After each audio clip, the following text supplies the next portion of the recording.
Welcome back to election night 2014. We're going to give you the Meigs County results right now.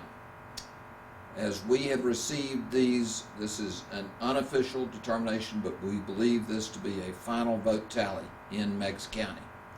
In the Meigs County Circuit Court clerk's race, that's Darrell Davis is the incumbent. He is re-elected. In the Meigs County Road Superintendent's race, it is Jimmy Butch Nelson defeating Freddie Davis. This is a race of the Meigs County Sessions Court. That court has jurisdiction over probate matters. It has jurisdiction over all family law matters, as well as criminal and civil proceedings for criminal warrants, misdemeanors, and civil disputes of under $25,000. Casey M. Stokes is now Judge Casey M. Stokes. He will take office September the 1st. He defeated incumbent Judge Jane Johnston Crowley. In the Meigs County County Commission races, District 2, leading the ticket is Donna Lewis Nelson. In District 3, it's Stanley Welch with 23% of the vote. In District 5, Mark Vance is returned. The big race in Meigs County, in a lot of people's opinion, is the race for Meigs County Mayor. I'm now moving to the Polk County. Polk County returns Commission District 1. John Hoyt Pippinger is returned, as is Wendell Buster Lewis, and James Woody is not returned to the District 1 seat. Mark William Bishop is returned to the Polk County Commission. He was defeated by Commissioner Woody 4 years ago. In District 2, Greg Brooks, 27% of the vote, Mike Kerbo, 25% of the vote, and Karen Bracken, 25% of the vote. Karen Bracken and Isaac Buster Bramlett. Karen Bracken wins that race, as we have these results, by 36 votes. In District 3, Sheena Gaddis. Karen Bracken, by the way, ran as an independent in that race. Sheena Gaddis leads the vote in District 3, which is primarily the Copper Hill Ducktown area, the above the mountain district. That vote is 23% of the vote for Sheena Gaddis. Darren Waters is 22% of the vote. Daniel Dill is returned to the County Commission with 22% of the vote. That's in District 3. In the Polk County County Executives race, it's an interesting vote there.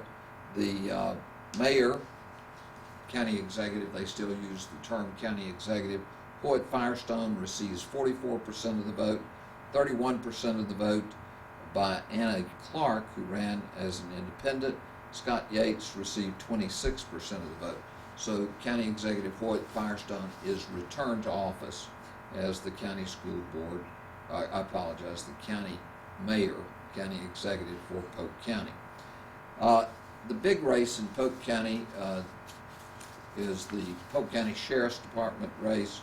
The new sheriff in Polk County, longtime serving Sheriff Bill Davis, chose not to run for re-election. Steve Ross, first Republican elected sheriff in many years. The last Republican elected to the office of sheriff in Polk County was Frank Payne, and that was a number of years ago. The winner in that race, Steve Ross over Rocky King, 66% of the vote to 35% of the vote. I think that a lot of people would tell you that that results from a very fractious and a very hard-fought primary race in the Democratic Party in Polk County. The Polk County Trustee's office, Gina Hicks Birchfield, 64% of the vote. Austin O'Neill, 36% of the vote. I want to move to the contested race in McMinn County, which is the county clerk's office there in McMinn County. Yvonne Hoback, a Democrat, returned 73% of the vote to Paul Leland Smith's 27% of the vote. A change not just in the individual who held the office of Pike Road Superintendent or McMinn County Highway Commissioner. Randall Moss, his son, Randy Moss, sought to succeed his father. Dan Evans defeated Randy Moss by 35% of the vote. A very, very interesting turn of events there. Randall Moss had served for many years as the McMinn County Highway Commissioner. In the McMinn County Property Assessor's office, that is Keith Price. That office, as you may recall, there was a turnover in that office during the term, and Keith Price was appointed. He got 64% of the vote to Locke Miller's 36% of the vote. Now let's turn to the Bradley County Commission races and the Bradley County results. Jay, it's been a really a strong showing that we've known for many years in Bradley County. The Bradley County Republican Party wins all races in Bradley County, all the contested races. Jeff Morlock, who was a county commissioner, Democrat county commissioner from the 3rd District, is defeated by Johnny Mull and Mylan Blake. Mylan Blake led that race, 36% of the vote. Johnny Mull, 35% of the vote. Jeff Morlock, 29% of the vote. In the Bradley County Commission, in the 5th District, there was, again, a Democrat candidate. Bobby Goins, interestingly, led the ticket. The Republican incumbent, Jeff Yarber, was reelected with 43% of the vote, and with 40% of the vote. Bobby Goins, the new candidate who takes the seat in the place of Bill Ledford, long-time serving county commissioner in the 5th District, he led Mr. Yarber by 6 votes, with Jack Burke Jr. receiving 29% or 20% of that vote. In District 6, Dan Rawls and Robert D. Romanger, the Republican candidates, won the 6th District seat.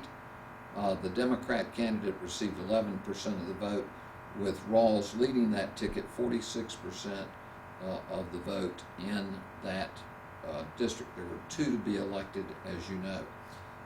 The separation was less than 75 votes difference in the votes of Dan Rawls and Robert Romanger. In District 7, again, the Democrat candidate only received 19% of the vote. Bill Winters led the ticket with 41% of the vote. Mark Hall, 39% of the vote. The race that was really looked at and may have some significant impact in Bradley County was the 4th District School Board race, in which Diana Ball Calfee led that race, 54% of the vote, to Troy Weathers is 49%. Well, that's 46% of the vote. Christy Critchfield was the winner of the 6th District race with 77% of the vote over Tammy McGorry. Now, what this means when we take that into consideration with the change in the 10th Judicial District contested race between incumbent Amy Reedy and her opponent, the new criminal court judge, Sandra Donahue, is we've had a complete change in the criminal justice system. Somewhat interesting echo from 8 years ago when the judges and the district attorney are elected. We had a very significant change at that time, with District Attorney Steve Bebb winning and Amy Reedy winning election to the criminal judgeship and the district attorney's race. Folks, it's been a very interesting night. Let's pat all of the candidates on the back. People who run for public office make a great commitment and a great sacrifice. I urge you to encourage these people who have taken public office. Give them your thoughts and your ideas. Isn't it a wonderful place where we have a right to vote and the majority wins in Bradley County? Tonight, a great change in the criminal judgeship race and in the school board race, with Troy Weathers being defeated there, and in the county commission race. Great public servants coming on board, great public servants having left. It's the nature of things in the United States of America. Have a great, great next 4 and 8 years as we work to support those people who are serving in public office. Thanks so much for listening to us. We're glad that we were able to be with you. Let me mention one last thing. It does appear statewide that the Supreme Court justices are going to be retained. We don't have a final vote on that yet, but it does appear that that's the circumstance. See you next time when we give you election night results.